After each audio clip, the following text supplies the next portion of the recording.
अगले साल होने वाले लोकसभा चुनाव से पहले इस महीने देश भर के 5 राज्यों में होने वाले विधानसभा चुनाव महत्वपूर्ण हो गए हैं, क्योंकि ये सत्तारूढ़ बीजेपी और हाल ही में बने कांग्रेस के नेतृत्व वाले इंडिया गठबंधन के बीच एक तरह सेमीफाइनल मैच की तरह देखा जा रहा है।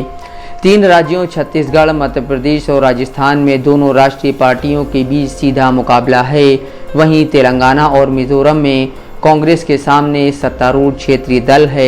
अगर चुनाव में पार्टी अच्छा करती है तो उसे बीजेपी के मुकाबले अच्छा राजनीतिक लाभ मिलेगा। प्रधानमंत्री नरेंद्र मोदी के लिए चुनाव इस बात की परीक्षा है कि क्या वे भारत की सबसे पुरानी पार्टी यानी कांग्रेस मुक्त भारत के अपने वादे को पूरा करने में सक्षम है।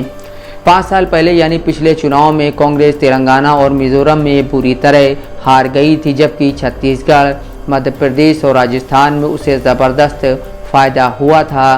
पार्टी ने छत्तीसगढ़ में बहुमत से तो एमपी और राजस्थान में कड़ी टक्कर देकर तीनों राज्यों से बीजेपी सरकार को सत्ता से बाहर कर दिया था। लेकिन उसके बमुश्किल 1 साल बाद ही बीजेपी बड़ी संख्या में विधायकों के साथ कांग्रेस के दिग्गज नेता ज्योतिरादित्य सिंधिया को दल बदल करवाकर मध्य प्रदेश में दोबारा सत्ता हासिल करने में कामयाब रही और लंबे समय तक ऐसा लग रहा था कि वह राजस्थान में भी इसी तरह का तख्ता पलट दोहराने की कगार पर है। राज्य के मुख्यमंत्री अशोक गहलोत और उनकी पार्टी के प्रतिद्वंदी सचिन पायलट के बीच अंदरूनी कलह का फायदा उठाया जा रहा है।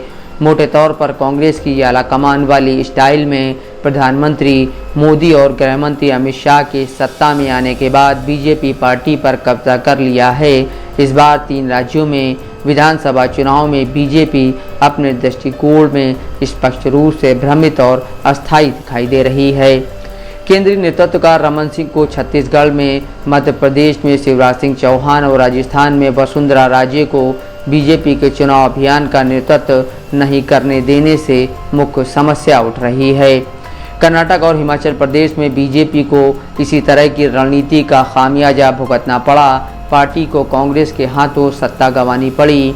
इसके बाद संकेत मिले कि बीजेपी के शीर्ष नेतृत्व लीडर्स की सूची पर विचार किया जा रहा है। इन 3 नेताओं को शांत करने के लिए अंतिम समय में प्रयास किए गए हैं। छत्तीसगढ़ में जब से उन्हें 2018 में कांग्रेस ने हराया था, तब से 3 बार के मुख्यमंत्री और बीजेपी के स्थानीय स्तंभ रमन सिंह को बीजेपी आला कमान ने हाशिए पर डाल दिया। वहीं विधानसभा चुनाव के टिकट वितरण के अंतिम क्षण तक यह निश्चित नहीं था कि उन्हें टिकट मिलेगा भी या नहीं, लेकिन अंत में उन्हें लगभग बिना सोचे समझे टिकट दे दिया गया। हालांकि इसके उलट उनके समकक्ष कांग्रेस के सीएम भूपेश बघेल के विपरीत बीजेपी उन्हें सीएम पद उम्मीदवार बताते हुए नहीं दिख रही है। इसी तरह मध्य प्रदेश में एक और लंबे समय तक मुख्यमंत्री रहे शिवराज सिंह चौहान को बार बार दरकिनार किया गया है और बीजेपी के जीतने पर उनका पद बरकरार रहेगा ये भी निश्चित नहीं है। यहाँ फिर से केंद्रीय नेतृत्व इस दुविधा में फंस गया है कि चुनाव में पार्टी की संभावनाओं को नुकसान पहुंचाए बिना चौहान का कद कैसे कम करें। जिस चीज़ ने इस काम को और मुश्किल बना दिया है वह है ज्योतिरादित्य सिंधिया का घटता प्रभाव, जिनके पूर्व वफादार या समर्थक जो उनके साथ कांग्रेस से बीजेपी में चले गए थे वे लगातार अपनी मूल पार्टी की ओर रुख कर रहे हैं। कांग्रेस के सीएम अशोक गहलोत को सत्ता विरोधी लहर और नाराज प्रतिद्वंदी सचिन पायलट की नाराजगी का सामना करना पड़ रहा है। ऐसे में बीजेपी को आसान जीत हासिल हो सकती थी, लेकिन पार्टी इस दुविधा में है कि चुनाव में नुकसान उठाए बिना कैसे अनुभवी और अभी भी प्रभावशाली मुख्यमंत्री वसुंधरा राजे को दरकिनार किया जाए। पिछले महीने एक समय ऐसा लगने लगा था कि बीजेपी के शीर्ष नेताओं ने आगे बढ़ने और विधानसभा चुनावों के लिए राजे के वफादारों को टिकट देने से इनकार करने का फैसला किया है। हालांकि वसुंधरा राजे की बगावत का सामना करते हुए केंद्रीय नेताओं ने तेजी से अपना रुख बदला और टिकट वितरण के बाद के चरणों में उनके उम्मीदवारों को इस उम्मीद से समायोजित किया कि इससे उन्हें शांत किया जा सकेगा।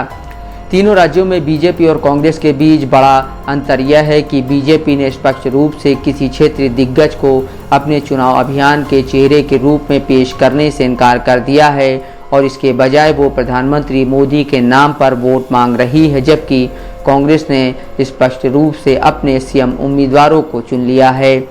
ये देखना बाकी है कि बीजेपी और कांग्रेस के बीच ऐतिहासिक भूमिकाओं का यह विडंबनापूर्ण उलटफेर चुनावों में क्या असर दिखाता है। लेकिन हाल ही में हिमाचल प्रदेश और कर्नाटक में बीजेपी सरकारों को सत्ता से बेदखल करने की कांग्रेस की जीत से भगवा पार्टी को चिंतित होना चाहिए।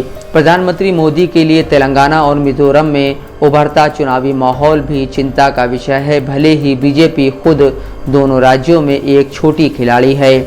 तेलंगाना में कांग्रेस ने अपने प्रदर्शन में सुधार के उल्लेखनीय संकेत दिखाए हैं, जो इस बात की पुष्टि करते हैं कि बीजेपी सहित राज्य की सभी पार्टियों के बड़ी संख्या में नेता इसमें शामिल हो रहे हैं। तेलंगाना में अकल्पनीय जीत या विधानसभा में कांग्रेस की वर्तमान संख्या में भारी वृद्धि निश्चित रूप से राज्य में पार्टी को उत्साहित करेगी। मिजोरम की बात करें तो भले ही बीजेपी ने चुनाव से पहले राज्य में बहुमत हासिल करने या सत्तारूढ़ मिजो नेशनल फ्रंट और जोरम पीपुल्स मूवमेंट जैसे क्षेत्रीय दलों के साथ चुनाव जीतने का दावा किया है, लेकिन यहाँ चुनावी मैदान में जीतना थोड़ा मुश्किल है। हिंदू कट्टरपंथियों की ओर से ईसाई विरोधी अत्याचारों और कुकियों के खिलाफ नरसंहार को लेकर मिजोस में बीजेपी के खिलाफ काफ़ी गुस्सा है। मिजोस ज़्यादातर ईसाई हैं और पड़ोसी राज्य मणिपुर में कुकी के साथ जनजातीय संघर्ष को लेकर नाराज़ हैं। कुछ हद तक यह गुस्सा मिजो नेशनल फ्रंट से मोहभंग को भी दर्शाता है, क्योंकि वे बीजेपी के नेतृत्व वाले नेशनल डेमोक्रेटिक फ्रंट से जुड़े होने के बावजूद केंद्र सरकार के साथ पर्याप्त विरोध नहीं कर रहे हैं। मिजोरम में इस माहौल का कांग्रेस और मुख्य विपक्षी दल जोरम पीपुल्स मूवमेंट को लाभ मिल सकता है। तेलंगाना और मिजोरम दोनों में कांग्रेस का अच्छा प्रदर्शन, साथ ही होने वाले 3 उत्तर भारतीय राज्यों में से कम 2 में जीत प्रधानमंत्री मोदी की लगातार तीसरी बार दावेदारी के लिए एक गंभीर खतरा है। कर्नाटक और हिमाचल प्रदेश में कांग्रेस की जीत के बाद यह विपक्षी इंडिया गठबंधन का आधार बनने के लिए पार्टी के दावे को काफ़ी बढ़ावा देगा, जिसमें अगले साल के लोकसभा चुनाव में देश भर के क्षेत्रीय दलों को साथ लाने और मतदाताओं का विश्वास हासिल करने के लिए योजना की ज़रूरत पड़ेगी। Ajay Bose, Dastak live news.